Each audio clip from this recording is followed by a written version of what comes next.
Hello and welcome to Last Week in AWS. I'm Corey Quinn. Our charity t-shirt sale is still going on, still mocking Gen AI. Get yours today before it closes at shitposting.fashion. Now let's see what AWS got up to. Amazon Data Zone updates pricing and removes the user-level subscription fee. Some edge case users will now pay more than they did last month, as 100,000 free requests a month have now dropped to 4,000 requests in return for waiving of the per-user fee. So, run your numbers. Amazon DynamoDB reduces prices for on-demand throughput and global tables. The first DynamoDB price cut since 2013 hits, and it's great for on-demand tables. Time for me to rerun some of my numbers. Amazon DynamoDB also introduces warm throughput for tables and indexes. It means we can finally find out what the actual limits are for when a table will stop accepting reads or writes without having to fly to Seattle and make someone extremely uncomfortable by asking them from well within their personal space. And we get it for free? And you can set that value higher for a one-time fee? Why are we still talking? Take my money. Amazon EBS now supports detailed performance statistics on EBS volume health, another free enhancement to a service we all use but regrettably gets little attention. I like this new AWS. Amazon Q developer plugins for Datadog and Wiz now generally available. Never mind, I lied. I don't want to use Datadog or Wiz's consoles because they're very good at interface design. No, I hate myself, and I want to interact with those services via the AWS console, and also AI for some godforsaken reason. Amazon S3 now supports up to 1 million buckets per AWS account.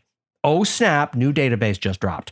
At $19,960 a month, I think they're charging too much for a database that only supports 1 million rows, but it's worse. This is per account. That means this database costs almost $20K per shard. That's just a bit too much money for a database, if you ask me. AWS Backup now supports copying Amazon S3 backups across regions and accounts in opt-in regions. This is neat, and also you probably don't want to do this at scale. Using AWS Backup to cover an S3 bucket costs twice as much per gigabyte as storing it in S3 does. I get that it conforms with your policies, but when you scale up, it absolutely won't conform with your fiscal responsibilities. There are better ways. Speaking of better ways, AWS CloudTrail Lake announces enhanced event filtering. I keep hoping they're going to announce that CloudTrail Lake is now the default trail destination, but so far, no luck. I love that thing. How and why you should move to Cost and Usage Report CUR 2.0? It ends in a question mark. I'm Ron Burgundy? I wonder if this guidance will hold in a few years or if folks will be recommending the Focus standard instead. AWS Builder Cards 2nd Edition at reInvent 2024. Ooh, the saddest tabletop game for folks who don't get invited to parties a second time gets an update. From the actual FAQ asking why doesn't the game feature 200 plus AWS services, the obvious answer is because a lot of them are complete nonsense, Jen. Accelerate your third-party Amazon EKS add-on onboarding using Conformatron. It's been known for decades that naming things is one of the hard problems in computer science, and yet AWS still trots out Conformatron with a straight face. Python 3.13 runtime is now available in AWS Lambda. This is way faster than previous versions have been. Instead of a year, Python 3.13 was only released a little over a month ago.